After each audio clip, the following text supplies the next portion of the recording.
Good evening. It's Monday, October 23rd, 2023. Welcome to episode 36 of Porterhouse and Teal Live.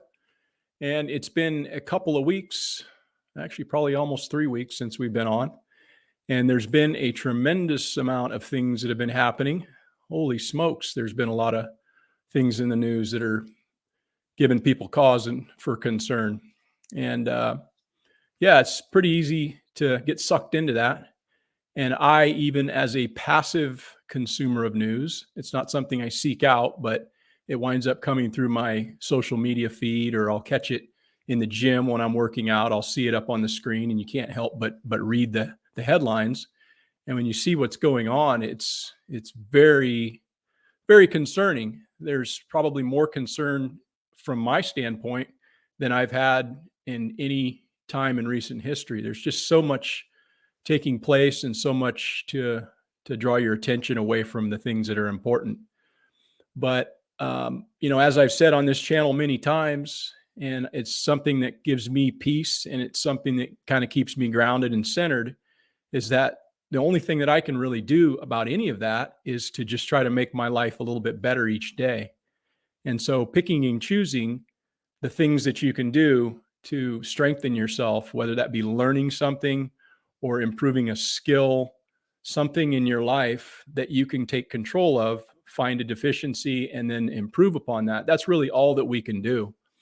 I would like to talk a little bit about some of the things that are going on a little bit later, but one of the things that I'm pretty excited about is the fact that I'm going to get a chance to reunite with a couple of people, and in fact, a few people that I met last October at the Self-Reliance Festival. That was my first opportunity to go out to a festival.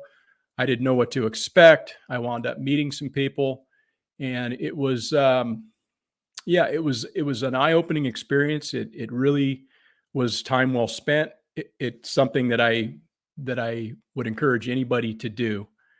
And currently, this weekend, I'm going to be traveling down to Kentucky and putting on a class on Friday, this coming Friday, where I'm going to be talking about putting in a fruit tree guild and talking all about the things that are going to set you up for success as far as being able to learn how to build your soil, choose your plants for your guild, because it's going to be a very individually based decision that you wind up making. And I want to lead you into that rather than just showing you, hey, here's how you put in a guild.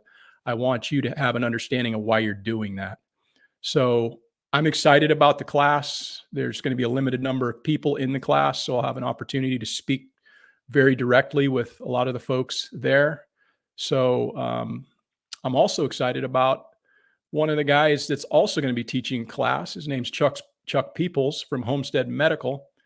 And Chuck is actually the first person that I actually spoke to last year when I drove down to Self-Reliance Festival.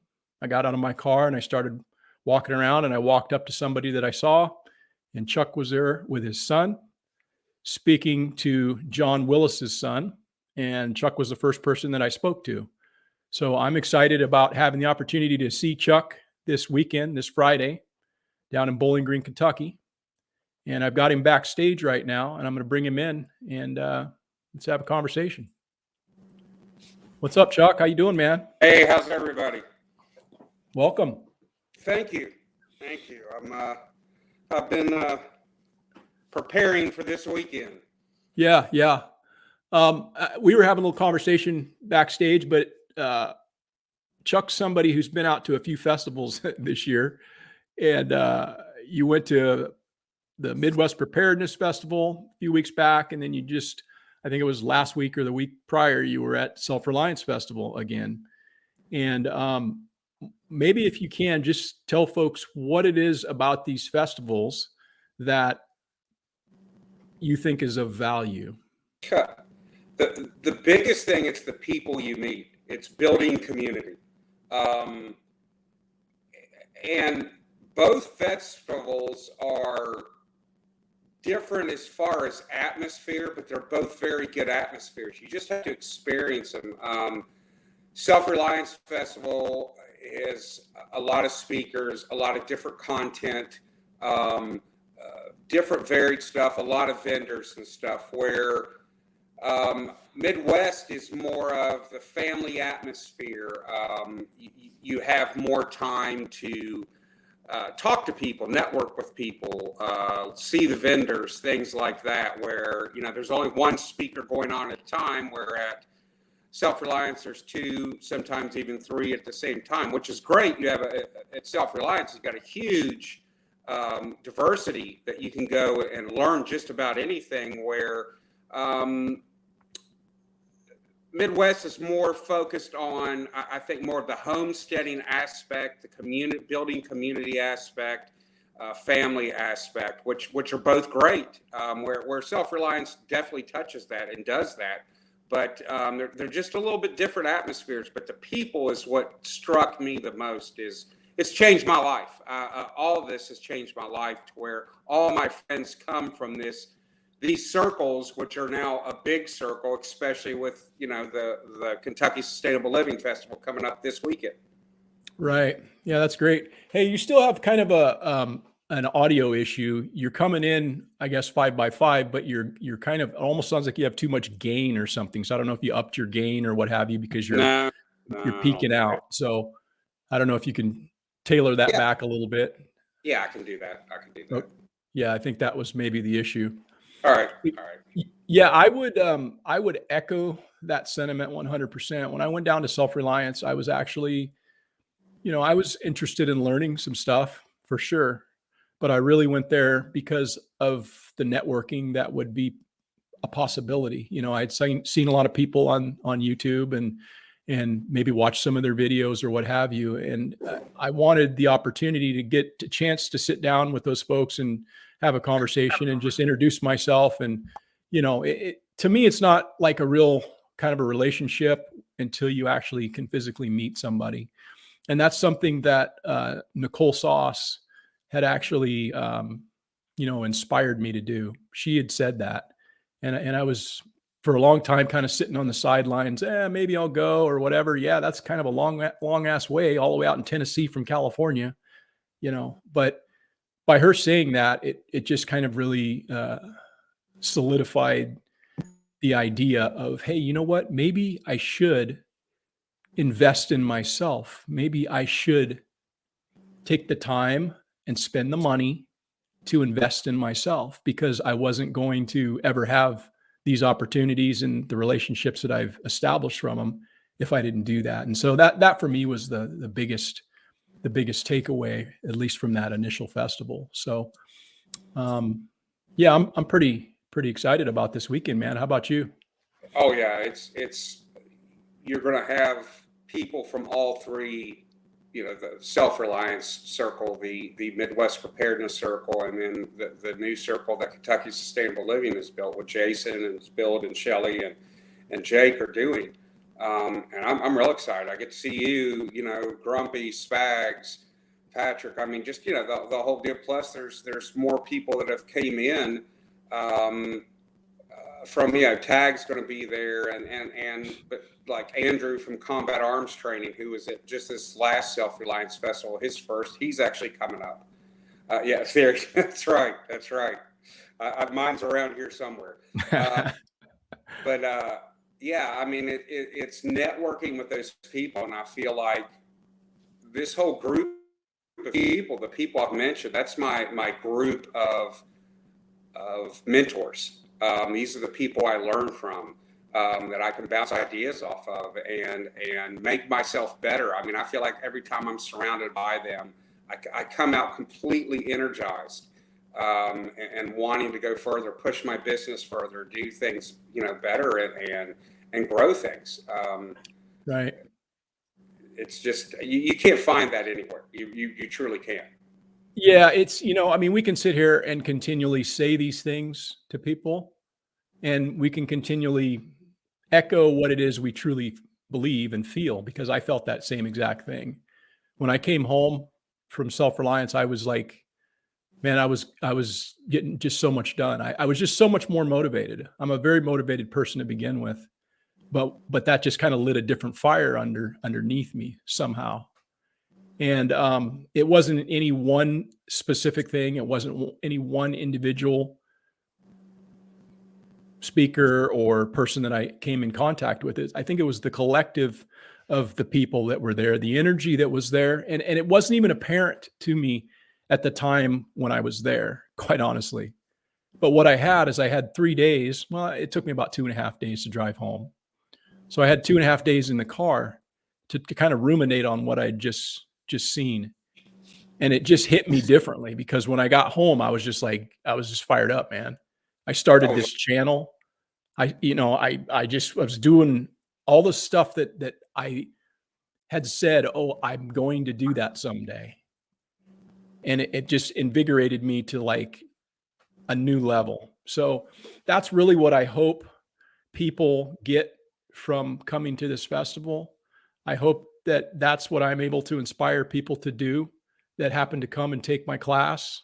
And I'm certain that they'll probably in a very similar way have that experience in your class as well. But that's my hope for the people that come and that are going to participate because, invest in yourself, man. You never know what is going to happen unless you give yourself a chance to have a new experience and that opportunity. So. Right. I went to the very first Self-Reliance Festival alone by myself. I didn't know a soul, one person there. And I walked onto the compound there at John's, and literally from then on, it's changed my life. Like you, I started this channel. I started a business because of Self-Reliance and all these, and it's growing every year. And it's also with the help of the people that I've met and networked with going to these festivals. I'm trying to go to all of them. I'm going back to all the Midwest. I'm going to always go to the Self-Reliance. I'm going to go to all the Kentucky Sustainable Living because I continually meet new people at each one and new contacts and new things that just I can learn from. I don't know how else to put it, that if you don't get out there to do it, just sitting back, it'll inspire you. Yeah. I don't have a close enough proximity to any of these festivals to make it to every one. So I have to really pick and choose where I go. And this year I've decided to go down and see what Jason and Shelly have put together.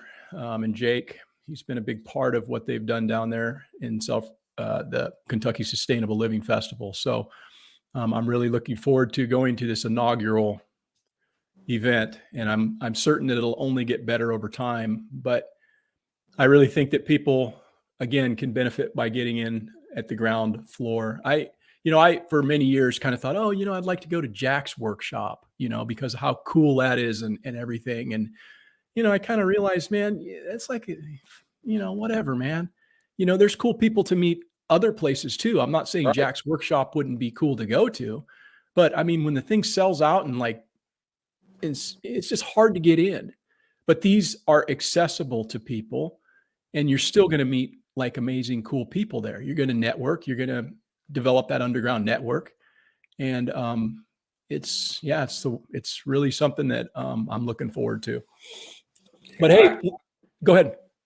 I really, Midwest, they kind of do a unique thing on Saturday night. They do a thing that they call Barter Town, where everybody just brings out things and you're just bartering back and forth. There's no cash exchange. You're trading and doing things. And man, I really enjoyed that. That was a lot of fun, and they really get the kids involved with it. So it's giving the kids an education on how to do that young. But it was amazing. Like 1 minute the festival's going on and they said, all right, Bartertown starts in a half hour. And it was like a giant flea market all of a sudden opened up with everybody and literally everything you could think of, you could trade with. It was a lot of fun. I really enjoyed that aspect of it. Right. Yeah. Let's see here. What do we got here? Hey, I appreciate everybody in the chat, man. Spags and Midwest Preparedness Project. And I can't pronounce that. JA5016 from Montana. How you doing? And Beth Emily from South Carolina. Good evening, you guys. Thanks for joining us. Patrick Henry. Viva la Revolution. Right on. A couple of cool dudes right here. Networking with like-minded people is crucial right now. The world is burning. Yeah. Speaking of all that, you know, that's something that's a constant in our lives is there's always bad news, but it seems right now there's just a flood of it, man. Like with all the things that are happening economically and everything that's happening geopolitically, it's just a real shit show. And one of the things that's been very striking to me, Chuck, and I don't know if anybody else has picked up on this, but what I've noticed, it almost seems very coordinated in a sense because the whole support for this Hamas or whatever, the pro-Palestinian movement that's kind of sweeping the country in different cities, you're seeing these flags. And I mean, they popped up overnight. Like the next day, there were like hundreds, if not thousands of people out in the street with Palestinian flags flying. Yeah. Where the fuck did they Yeah. get these flags so fast, man? Does everybody have a Palestinian flag, or does Amazon overnight them? I mean, that's a real question I think that like anybody should ask. And to me, it's very reminiscent of what we saw with the whole George Floyd thing, Yeah. right? Where for a year and a half they told us, "Hey, stay in your house. We need to social distance. You need to put on your face covering to be safe, protect grandma." And then like overnight, dude gets choked out. And now you've got hundreds of thousands of people in the streets having bricks delivered on site so that they can throw those through windows and burn buildings and hurt people. That was a weird deal, man. That was very orchestrated. And Well, so, and so it's to me, this is very reminiscent of that because you're just seeing this like not a, I can see why it would happen elsewhere in another place, but here it's happening on our campuses. It's happening in major cities. And somebody's behind that. What do they have? A Facebook group? How did people get notification of this like the next day? Was it well, Pony Express or is there a text message that went out?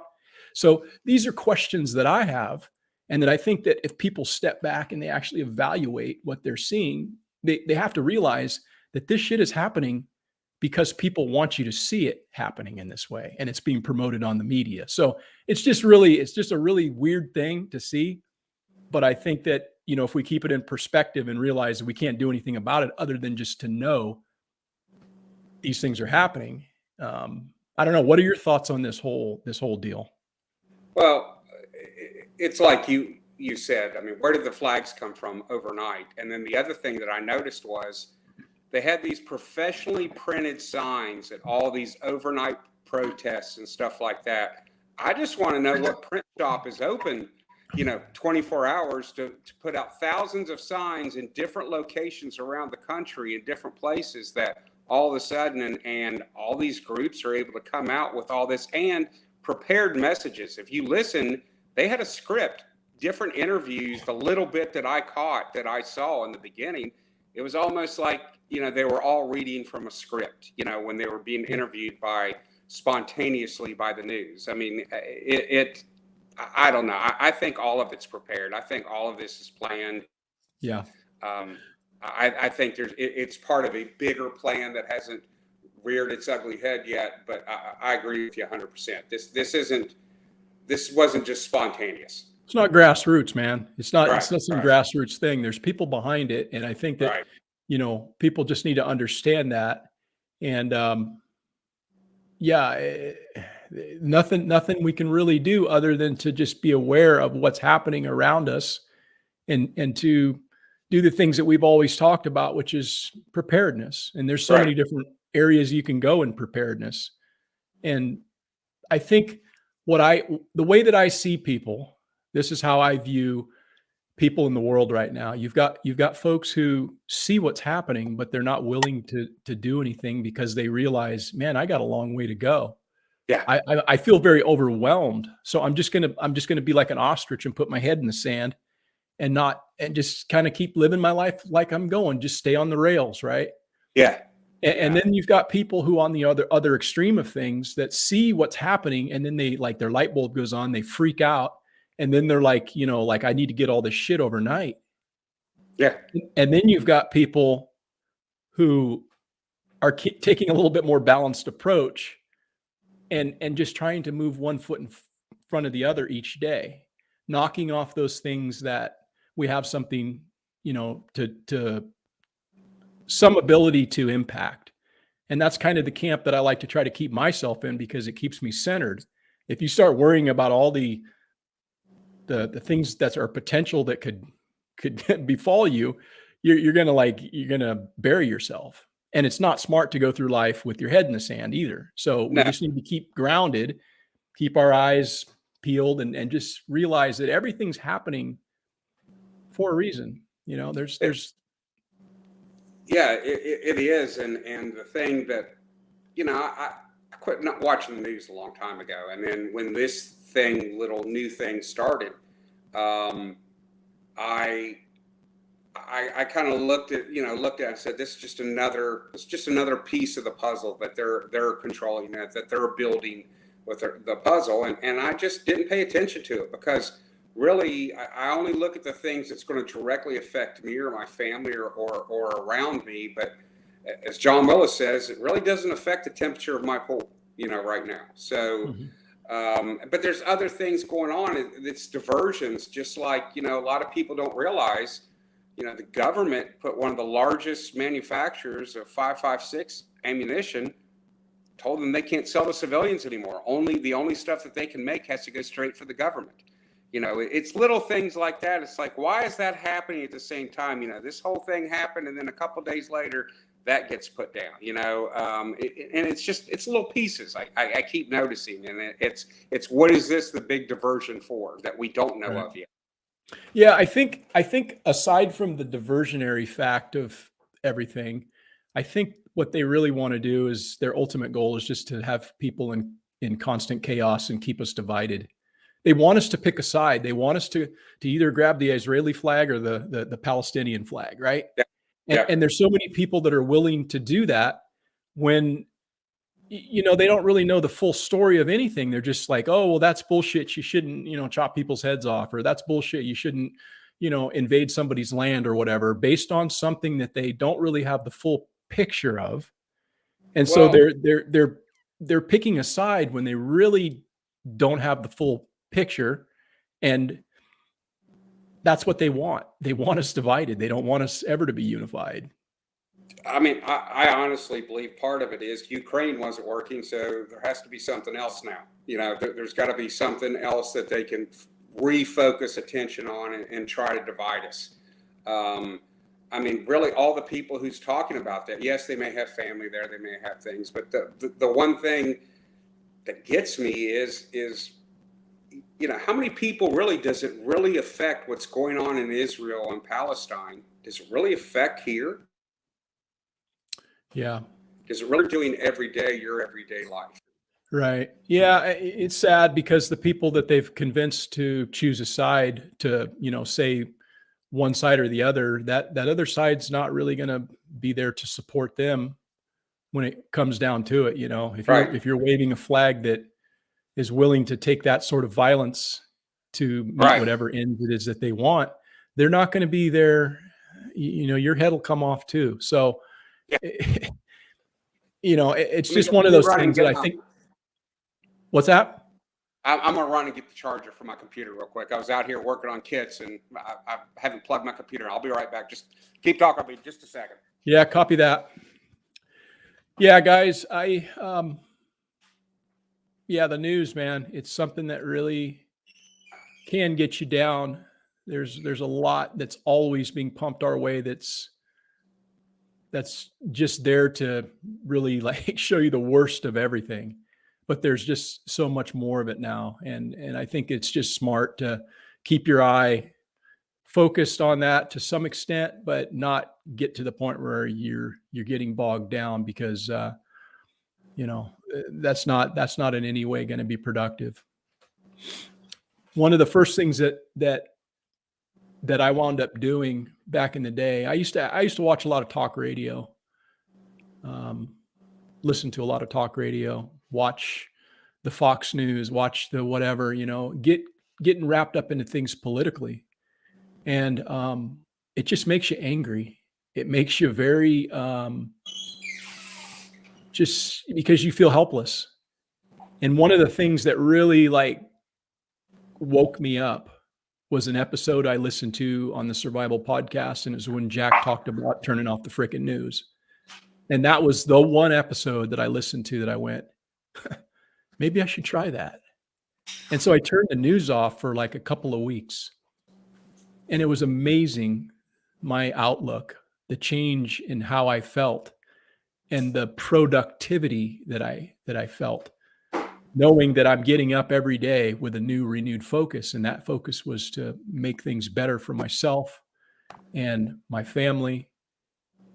And that's really all that mattered. And all the shit that happened over the course of that time, it's insignificant now. What was in the news a month ago, or what was in the news a year ago, is insignificant today. And that's just how it works. You know, it's a constant cycle. It's a constant barrage of negative and bad news. And so that's kind of where I'm at. I really do think that we're at a inflection point. We have a lot of opportunity to get some things done. And that's the beauty of things right now. We still have the ability to make changes to certain things that are of concerning to us, and don't waste that opportunity. Yeah, so you're back, Chuck, and I've got my man Jason Sparks in the house. Jason is the head dude, along with Shelly and Jake. They are going to be putting on the Kentucky Sustainable Living Festival, and I'm excited to go down there and help them out and get an opportunity to acquaint myself with some folks that I met earlier in the year, or last year, in fact. Let me bring them on. What's up, Jason? How you doing, man? Sorry, I'm late to the party. No, it's not a problem, man. Kids take priority, right? Yes, and my wife fixed turkey and dressing, gravy, and all the fixings. And my brother came up to eat, and I was like, I've got one live. I'm gonna jump off, eat dinner, and do all that stuff. And I was like, I'm gonna jump on with y'all. So, oh man, that sounds good. Turkey and dressing. Yeah. So if I fall asleep, just yell at me or something. So Yeah. But what did I miss anything good? Oh, we were just talking about the festival a little bit, and yeah, just kind of talking about a little geopolitics right before you jumped on, and yeah. So what's going to be going on down at the festival, man? Why don't you give folks a brief on what they can expect when they come down to Self-Reliance Festival? I haven't really talked much about Chuck's class that he's going to be putting on. I talked a little bit about my class, and we can talk a little bit more about that here in a second. But why don't you let folks know what they can expect when they come down to KSL and Bowling Green this weekend? Well, yeah, y'all have already touched y'all's two classes, but I mean, we've got some awesome speakers. The website is KentuckySustainableLiving.com. We've got speakers. Eric, you're going to be talking. Chuck, you're going to be talking. Jake Drum from Drum Emergency Medical will be there. Greg Brand is going to be talking about pasture management. Emily Rock will be there talking about Homestead dairy cows. Andy from Andy's Little Homestead, we just got done doing a live with him. He's coming down and talking about how to start a homestead on a budget. You know, not everybody has got $200,000 to buy all new equipment and stuff like that. And Andy has taken older equipment and done a bunch of stuff with older equipment, which is awesome. Who else? Enos, the Bluegrass Trapper, is going to talk. Jeff Smith will be there talking about older hand tools and stuff like that. He's also going to be talking about how to get home after in a grid down situation. Billy will be there. I think Billy might do a little bit of Q&A for a few minutes if we can con him into that. Bruce DeVries will be there talking about biochar. Aaron T. Scott, I'm super excited to meet Aaron T. Scott in person. She's going to be there and talking to everybody. She's going to do a Q&A, and she's also going to talk about why to homestead. I know I'm missing some of the speakers, and I'm sorry for that. There's just too many to talk about. But one of the Tag will be there. Grumpy will be there.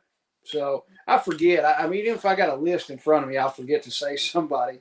Right. So Yeah, but you're also having a couple of demonstrations, right? You're going to be killing some animals.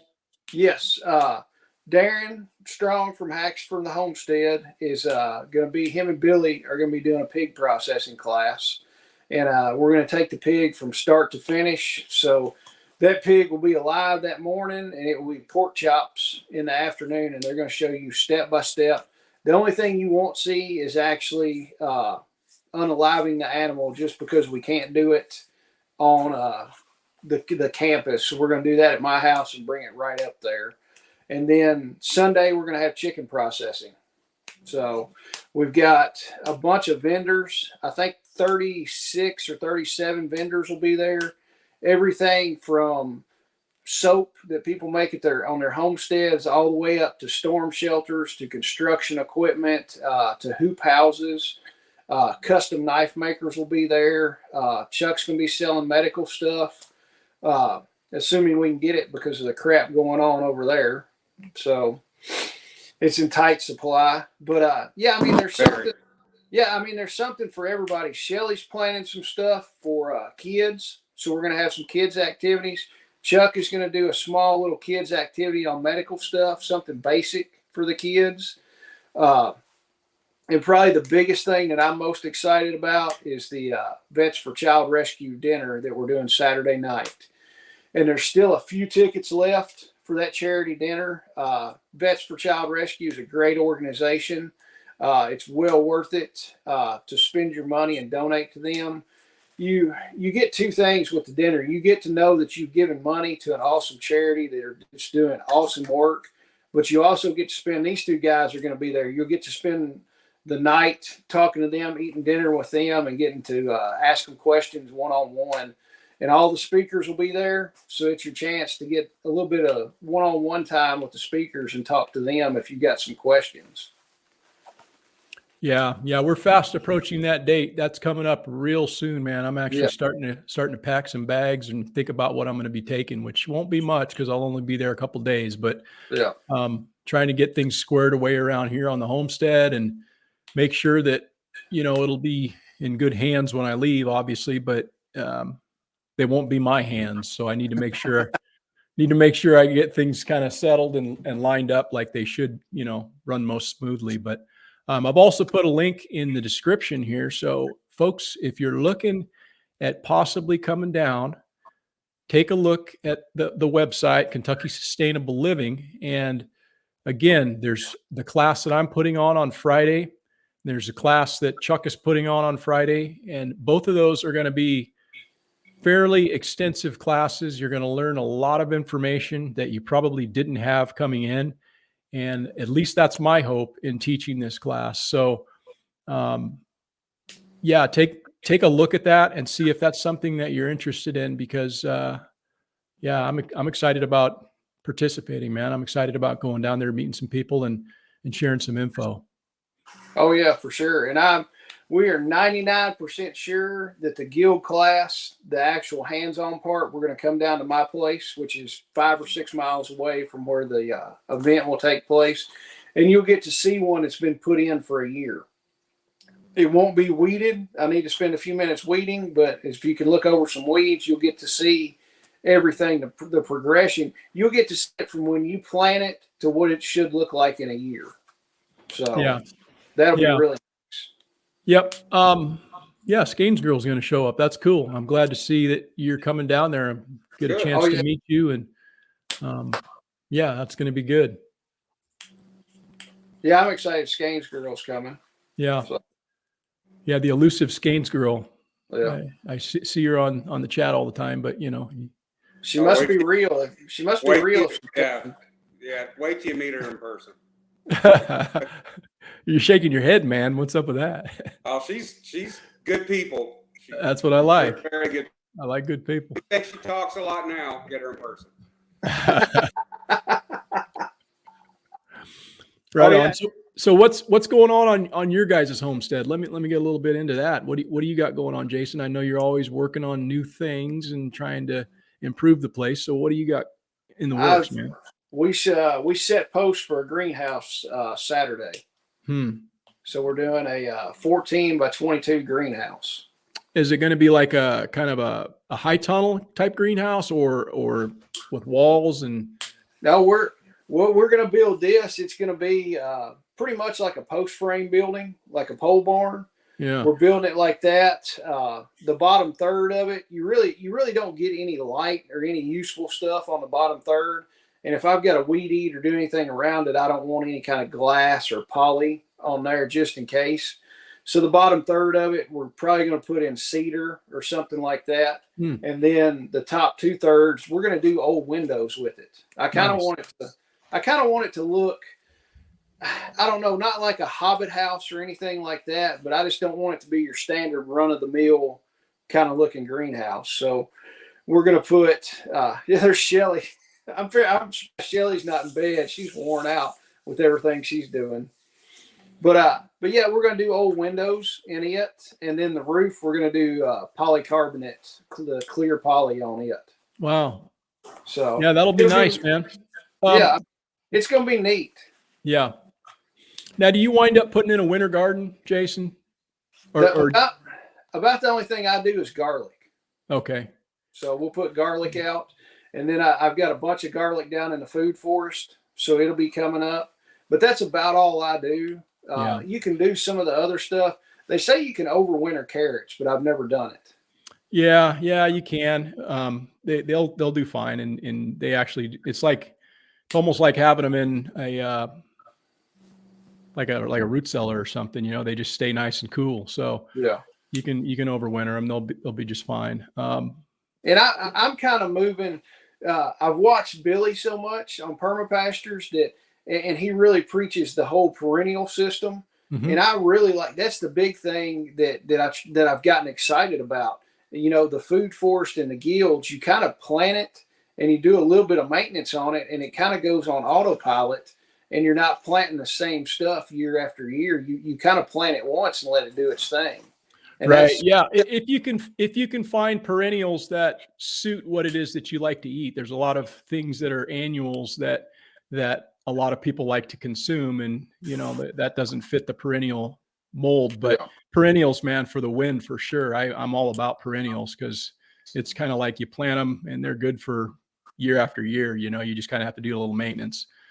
Yeah. And I stuck, because I've got spots that hadn't filled in all ground cover yet on my food forest. So I stuck a bunch of tomato plants down there and just staked them. And I'm like, it's just a placeholder, but until something fills in. And then we did the tromboncino squash. I mean, I put a bunch of those out to fill in some placeholders.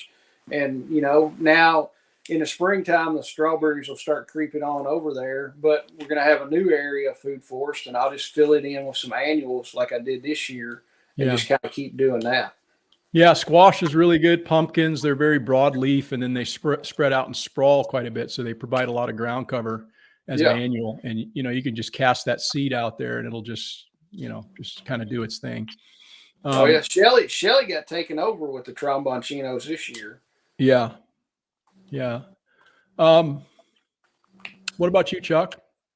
You got anything going on your homestead, man? I put some garlic out. Really, not a whole lot. I'm in the process of getting my house ready to sell, and I'm going to be relocating. Jason had his way. I'd be relocating next door to him. But Chuck loves me so much, he's moving to Kentucky. That's right. I got to be close to that whole group. When's that going to take place, man? Probably within the next 6 months. Wow. I'm actually packing the house up now and getting stuff, and it looks like my son, they're probably going to relocate also. So it's going to be a big move for everybody. I'm looking forward to it. Just looking right now, just trying to look for some land and have my own little piece of my homestead too, to do some stuff. I mean, I grew a smaller garden this year. Chase had a smaller one. We didn't grow as much as we normally do, and it's just been a time thing. And then with wrapping, doing all this stuff, but Yeah, I'm looking at stuff. I'm looking at more ways to preserve stuff. I'm looking to do more with smaller too. And I've really been watching a lot of Jason's videos, your stuff, Billy's stuff on the whole. I'm looking at, annuals and some of the permaculture, the food forests, all that stuff, because that's kind of what I'm planning to do, what I want. So it's gonna help me look for the type of land I want. And then now I'm actually looking like evaluating soil. I never thought I'd be evaluating soil somewhere where I'd go, but that's what I'm doing. But I also know how to make the soil better from watching some of your stuff and Billy's stuff. So it's fun. I just love being able to provide for myself and just being as self-sustainable as possible. It's not hard work. It's good work is the way I look at it. Yeah, I think that's kind of what we're all looking to do, is to improve ourselves in that way, make ourselves a little bit less dependent, and there's so much to do and so much to learn always. There's so much that I don't know, but that's the beauty of it, is that there's always resources out there where you can gain a little bit of information. And what I always tell people is, it's fine to see somebody on YouTube, because what they're going to show you is they're going to show you their good shit. Oh, yeah. Right. But you need to go home and you need to try this stuff for yourself to try to validate, to see if you can replicate that, because your soil conditions are going to be different, because how you planted your plants are going to be different. Your microclimate's going to be different. Everything's going to be different.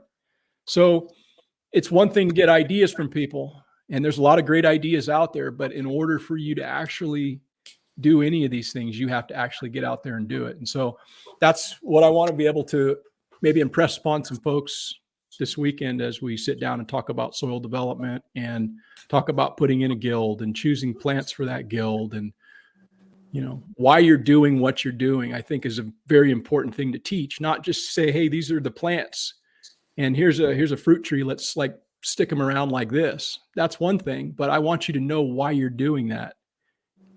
So that's what we're going to focus on this weekend. And like I say, I look forward to people. If it's not too late, you guys can sign up if you like still. There's tickets available. It will be a small, intimate class, and we will be having lunch, which will be provided as part of the cost of your admission. So we'll do a little classroom in the morning. We'll break for lunch, and then we'll go out in the afternoon and spend some time out in the field at Jason's.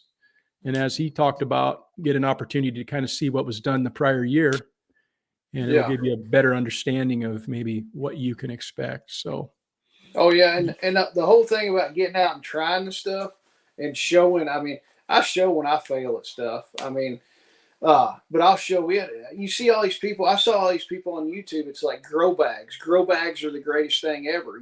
Saying this. So I bought a bunch of grow bags and tried potatoes in it.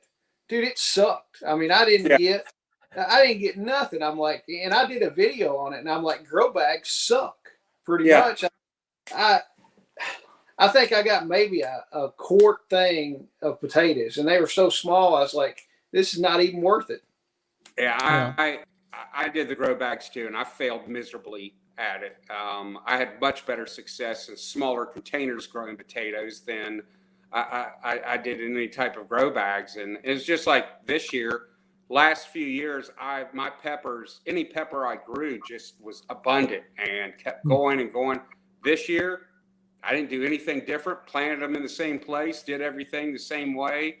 It just didn't, I don't know, it just wasn't the same this year as far as my peppers and even my green beans. It just happens, The one thing that people will learn over time as you garden, you think you got shit figured out, and then the next year it's totally different. And it could be a lot of different things. It could be the timing of when you put your seeds in, right? You miss it by a couple of weeks and things are just different. Your soil conditions are going to be different. A lot of things change in that year. The pest pressure is going to be different. You're going to, have a lot of different things that you think, oh, I'm great at growing tomatoes. And the next year your tomatoes will just get wiped out, or they just don't set fruit or something. So it's one of those things you just have to you continually work at all the time. There's people that grow stuff pretty amazing because they're good at it and they've done it a while. And then there's the rest of us who we don't run an operation like that. We're backyard type of a thing. We may have done it for a while, but year to year it changes. Every year is different. So just, don't think you're alone in that, Chuck.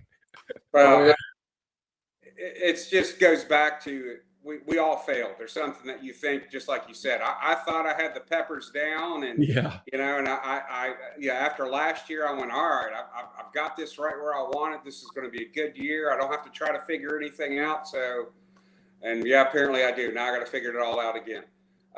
But that's just part of it. But I enjoy it, and I learn from it. So it's even failures are valuable learning experience. 100%. Yeah, I always said that I learned more from the shitty bosses than the good ones, because I learned what not to do and not to be like. So yeah, failure is something that you can certainly, look at and take as a learned lesson. I grew some hellacious Johnson grass this year. Oh, dude, I got that. I was pulling that today. Yeah, feeding it to my sheep. Yeah, I had Johnson grass that was over 8 feet tall, and I'm Holy holy crap! So yeah, you couldn't cut the stuff with a weed eater. You almost needed a chainsaw to cut it. It was daggum big. Yeah, that stuff's crazy, man. That Johnson grass, and I got a lot of Bermuda grass, all the shit you don't want to grow. The stuff that kind of is invasive, the stuff that's rhizomaceous that just kind of keeps taking off. That's the stuff that does real well. But sheep will eat it. So it's food. The sheep. I weeded one of the flower beds up by the house the other day, and I took all of it and threw it down there to the sheep, and man, they just flat tore it up. I'm like, okay, this works. Yeah. Yeah, but for the folks that are actually in a zone that they actually do grow, I just pulled my summer stuff not too long ago, most of it, and I've already put in my winter, brassicas and garlic and all that stuff, and I've got a bed full of greens. It's nothing but greens. I got 5 different types of leaf lettuce and kale and chard, and it's just a beautiful bed right now. And I'll probably be eating off that bed until our first frost, which we may not get until March. Really? Yeah. I'll probably have to pull some of them as they start to think they want to bolt or whatever and get bitter. But I can eat greens all year long like that. And they're not even cold hardy greens. They're just, we don't get frost. And so here in my zone 9A, I can run a winter and a summer garden. And it's just nice to be able to do that. But even for you that don't neglect your soil, don't neglect taking and putting in a cover crop or taking and putting in something to protect that soil. You could just cover it with pallet sheets or cardboard and go over the top of it with some mulch or something, some wood chips, and that's going to help to prepare that soil for your planting in the spring. Don't just let it set fallow. And I know that's work, but it's something that you're going to be rewarded on the other end when you go to plant those tomato plants, because you're going to pull that shit back in the spring, and it's going to be just full of all kinds of stuff. There's not going to be any weeds underneath there, and you're going to pull it back, and there's going to be worms and pill bugs and all kinds of other soil life. So be thinking about that now. Don't just let your beds sit fallow. Just a little tip there. Oh yeah. And talking about the cover crops, we've cleared out about an acre or something like that was all woods, and we hadn't had the rain. I had the seed ready to go, but it's gotten almost too cold to put some of the stuff down. But right now in Kentucky, in our area, they're drilling wheat. So I'm going to get a bunch of wheat and put winter wheat out as a cover crop just to cover the soil.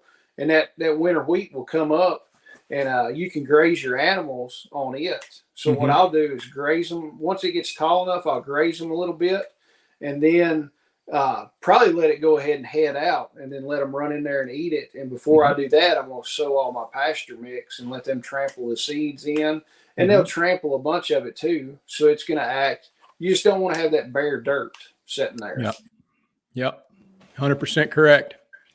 Yeah, that winter wheat's some pretty hardy stuff, man. I planted some of that last year a little bit, and it's good stuff, man. Oh yeah, and that's the only thing around Kentucky in the wintertime. That's the only thing that's green. Those fields in the wintertime just look so pretty, full of all that green winter wheat. Yeah. Yeah. Good stuff. Good evening, Dean Mullis. How you doing, man? 7 inch, he says, Forester brush on a 20-volt DeWalt string trimmer, loves Big Johnson grass. Yeah, so that stuff's tough, man. It's got a rhizome for a root, and it just it spreads out, and it's really thick and fibrous. And yeah, that's one way to get after it for sure, man. Well, right on. Anything else?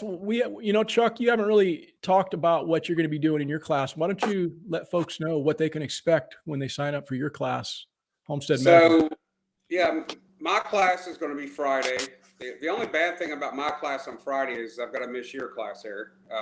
They're at the same time, but it's a day-long homestead medicine class, and we're going to kind of discuss everything from patient assessment to trauma care to advanced wound care, where we're even going to get into some minor surgical techniques and long-term wound care, long-term care for sick people, ill people, like for, whether somebody's septic or has an infection or things like that. Stuff that if you don't have conventional medical care, where maybe it might be something small, but without conventional medical care will kill you, absolutely kill you, like a urinary tract infection or something like that, or just that simple wound that you neglect.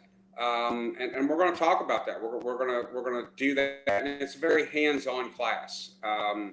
It's not a class where it's going to be lecture death by PowerPoint. I always kid because Jason got so aggravated when I taught his class. I told him, he said, do you need like a video? Or I said, oh yeah, if you got a TV or something, I need to show a couple pictures and a little video. And he went, all right. And he got pissed off because it took him longer to move the TV down and set it up than I did actually use the thing, because my classes are it's very hands-on. I don't sit up there and lecture. We get to work and do things. Yeah.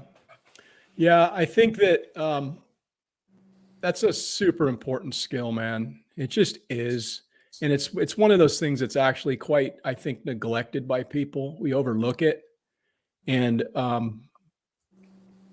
man, it doesn't even have to be like a grid down SHTF, whatever. It could just be, you know what, they just had something happen where you're not able to get to the emergency room, the travel is long, whatever, or it's overwhelmed. Maybe they had a mass casualty incident in the area, and the hospitals are inundated with that, and they're not going to deal with your minor issue.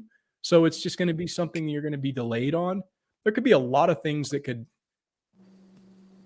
be the reason why you're not going to have the medical care you thought you were going to have. And it would be nice to know is that something you can address at a lower level. Right. And I think that's going to be the value of, your class, is getting that information so that, like, hey, is this something I even need to go to the hospital for, or is this something I can address myself? Well, and then once I do, how do I keep it clean and keep it so that it's not going to become infected? A lot of people take the cool guy ninja shit, tactical trauma stuff, which is needed. You do. I carry a tourniquet every day. I carry an IFAC with me. I have medical on me every day, because that's the stuff that's going to kill you in 5 minutes or less. But let's be honest, on the homestead, you're probably prepared for that. You probably do have that tourniquet. Jason did a video when he took his chainsaw out. He had his med gear. He had his tourniquet and stuff with him right there with him. But it's going to be that little cut you get on your hand when you're fixing a fence, and the next thing you know, you're cleaning the chicken coop or the pigs or whatever, and you get that poop on your hands, and all that combined with that cut on your hand gets into your bloodstream, and you get septic. Or taking care of that simple wound that you let go, and maybe you think you want to do the contractor thing of electrical tape or duct tape. Yes, that's a shot at Jason. It's how to prepare for those things. And it's a lot of different information. We cover a lot in a day long. I mean, I'm not like, okay, it's 4:00, we got to stop. Like even at SRF last class, I asked them, we went a little long. I said, well, do you all want to stay? I'll show you this if you want to learn. And 75% of the class stayed. They were like, yeah, let's go. And we went probably an hour and a half longer than what was scheduled, which I don't mind. If you're paying me for a service and I want to provide it. If you want to train, we'll train. I think at Jason's, I think we did almost 12 hours one day because they wanted to. Oh yeah. And the importance, Chuck, you'll this story today, I was talking to somebody and one of their friends, they knew a guy. The kid was 26 or something like that. He was out deer hunting, shot a deer, thought it was dead, and went up on the deer. And apparently the deer was not dead. He got caught in the arm with a horn. And they found him. He had taken his vest off and tried to make a tourniquet to keep from bleeding to death. But if he would have had a tourniquet on him, he probably would still be alive. But that shows you the importance right there. It's not, oh man, I need to carry this just in case I get a gunshot wound. You need to carry it. I mean, I was working bust out mirrors. There was a job, it was floor to ceiling mirrors, and you could not take them out in one piece. I mean, I had on cut resistant gloves, cut resistant gaiters, but I had my IFAC sitting right there. Cause I mean, we were busting, I mean, a big shard of mirror will literally take your arm off. So I've put a tourniquet on somebody who, talking on the phone to their girlfriend, got mad and kicked a full length mirror that was, on the wall, and a piece came down and got, I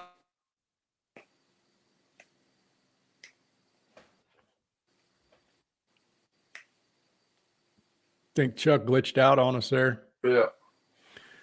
He'll come back in a minute.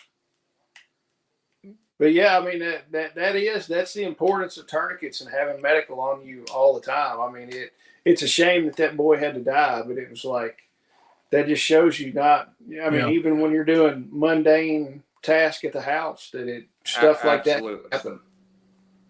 Yeah, I'm guilty. I will tell you, I am guilty of that. I don't carry a tourniquet every day. I know I probably would be better off if I did. It is a very low frequency type of an occurrence where you would need something like that. But I mean, if it happens, you're going to want it, So I think it's a great thing to carry. I probably should. I know that I do when I'm doing something like running a saw or something like that. I'll have that nearby because, that's definitely upping the risk factor when you start working around stuff like that.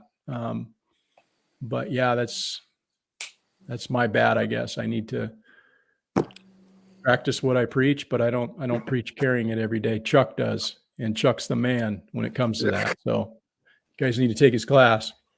Hey, Chuck, I cut myself today, and I used a Band-Aid and no electrical tape. So, well, hey, I'm just proud of you for doing that. You went against the grain of the whole contractor life. Yeah, but I always. All my shirts have stains like right at the bottom of them because whenever I cut myself, I like wipe the blood off with that. And my wife's like, "Why do all your shirts have blood stains like right at the bottom?" I'm like, "That's where I wipe the blood." And she's like, "That's nasty." And I'm like, "It'll be okay." Hey, what Shelly said here? What Shelly said here about the class that Chuck put on saved her a couple of ER visits this year by simply knowing how to assess, that right there basically pays for the class. Actually, and I spoke about this on another live stream we did, but it was something that I probably would have saved myself a lot of time and money if I had to just address the issue myself and had the ability to do some basic wound care. But I didn't freak out. I looked down at my thumb and I went, man, that looks pretty gnarly. I better go to the emergency room, because I saw like what looked to me like maybe I got down to bone or tendon. I was using a high speed cutoff wheel, and it just nicked my glove and went right through the glove and went all the way damn near to the bone. And I was concerned that, maybe I had done some tendon damage or something like that, and it needed a different level of surgical repair. So I wound up going to the emergency room, and man, the dude did me wrong. He only gave me like 3 stitches. So the scar that I wound up with is kind of like this shitty scar. Should have gave me more stitches to close it better. And they charge you an awful lot, man. I mean, like thousands of dollars for freaking stitches. Oh, yeah. And then, of course, the insurance only pays for a portion of that. And then you're on the hook for, paying like $1,500 or some bullshit for stitches. And it's like, man, I could have taken care of that at the house. Well, A couple of scary strips and, get it nice and clean or staple it or whatever. Most hospitals, when you go to and you've got to get stitches in the ER, they're calling a surgical resident or a medical student or one of the residents on call. It's not a doctor yet. So, you're getting, you're getting, somebody who's learning on how to do stitches. And a lot of times it's not evaluated. Just having that knowledge that you could look down and go, hey man, I need some more sutures in this. I need, this needs to be closed up a little better. This isn't right. Can also save you a lot of time, a lot of aggravation, a lot of money. Yeah. Yeah, for sure, man. For sure. Well, I think we've pretty well covered the festival. I'm again looking forward to this weekend, which is rapidly approaching. Very fast. Yeah. Folks that might, want to consider that a last minute, something they want to get in on. There's still time. There is a link in the description, which takes you to Kentucky Sustainable Living. And you can go on and look at Chuck's class or my class, or look at what all the event has to offer. We do have the Vets for Child Rescue dinner, which they're selling tickets for. So don't hesitate to, or don't miss the opportunity to go hang out with a bunch of cool people, possibly learn something, and take the time to invest in yourself. That's what I would say about it. And honestly, if you come to the festival and you find something that does not interest you, there's something wrong with you as a person. I mean, honestly. Yeah. Yeah. There's probably a lot to be said about that. Yeah. You have anything you want to say, Chuck, before we sign out of here tonight? No, man, I'm just looking forward to seeing everybody, and it's going to be a good time. And I've got to kind of echo what Jason says. If you can't find something you like or you're interested in at the festival, there is something wrong with you. You're living in a cave and you have no idea what's going on. I mean, just a wealth of speakers, the vendors, the demonstrations. I mean, it's going to be a great weekend. It doesn't even matter if you're not close. I mean, you're coming from California, Eric, so there's no excuse for anybody in the country can't come out and experience this. Yeah. It's not exactly like right around the corner for me. So, but I think it's worth it to, make the effort to get out there, to see people, to make those connections, and again, invest in yourself. Knowledge is power, and just having the knowledge that somebody somewhere on a different level is knowledge, right? Knowing that I have Jason's phone number and that we call each other and talk frequently, and I have Chuck's phone number, and we've made those contacts with these amazing people.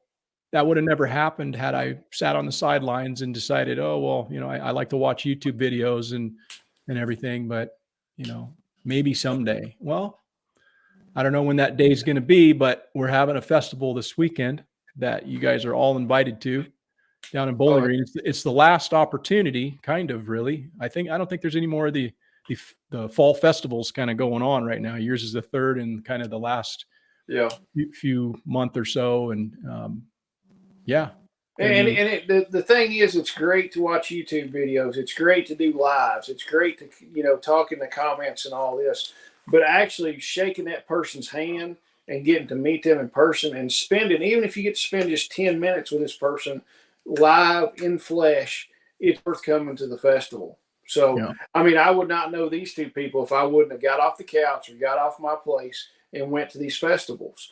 That's the only way you're going to meet people is to actually get up off your homestead or your butt and go out there and do it. There's opportunities everywhere. And we talked about this at church Sunday, is there's opportunities, but you have to be looking for those opportunities. And when that opportunity comes, you have to be ready and take it. Don't just sit back, because you can't just sit at your house going, man, I wish somebody like Eric could show up at my house and show me how to plant a tree guild. That's not going to happen, Or I'm sitting at the house going, man, I wish I knew how to suture somebody up. I wish Chuck could come down my chimney like Santa Claus. It's not going to happen. So you've got to put some effort in to the effort that you put in is what you're going to get back. And honestly, if you put a little bit of effort in, you're going to get tenfold back at these events. I mean, just go out there, talk to the people. Don't be afraid. And everybody's kind of pre-qualified. You know, it's not like you're going to the mall and walk up to somebody at the mall and be like, "Hey, you want to know about planting a tree guild?" They're going to look at you like you got 3 heads. But if you walk up to somebody at the festival and say, "Hey, do you want to learn about planting tree guilds?" They're probably going to be interested in that, or at least know what you're talking about. So that's the nice thing about pre-qualified people at these events. Yeah, it's a real networking opportunity. And one of the things that I think is really unique, quite honestly, is the fact that one of the talks that Nicole gave was something that I really enjoyed listening to her give. And she gave it a couple of years ago at Jack's workshop, and she did it on underground networking and the value of underground networking and the importance thereof. And I think it's pretty cool that if something's going down in the middle of the country or on the other side of the country, I know a couple of dudes that I could like reach out and say, "Hey man, this is what I'm hearing," or "What's happening out your way?" Or, "Hey, do you need any assistance from us in any way? I know I'm a long ways away," but I feel like they're all a part of the network. And it's just nice to have that level of connection and able to reach out and touch people and be a part of something like that. So, Oh yeah, I mean, and once you meet enough people and you've got enough network, you can call pretty much each region of the United States. And if you build it big enough, you can know somebody in every state. I mean, yeah. I don't know everybody. I don't know enough people in every state, but I can cover damn near most of the country right now. So, I mean, if something's going on in New England, I've got somebody now, I've got his cell phone number that I can call him and be like, "Hey, is something going on up there?" I mean, and then the states, I mean, I've got plenty of people in Tennessee I can call. I've got plenty of people in Kentucky. I cover north to south and east to west of Kentucky that I've got people that I can call and be like, "Hey, is there something really going on over in Owensboro, or what's the deal?" And it's just building that network of people that you trust to find out. And then, I mean, you can lend a hand to people. Building that underground network and community is super important. And honestly, if you hadn't done it now, you're behind the curve. So right now is the best time to start doing it if you hadn't already done it. Yeah. And it's a continuation. You don't ever build it and be like, "I'm finished." It's not a Lego. You know, when you get to the last page of that Lego, "Yay, I'm done. I'm going to set it on the shelf."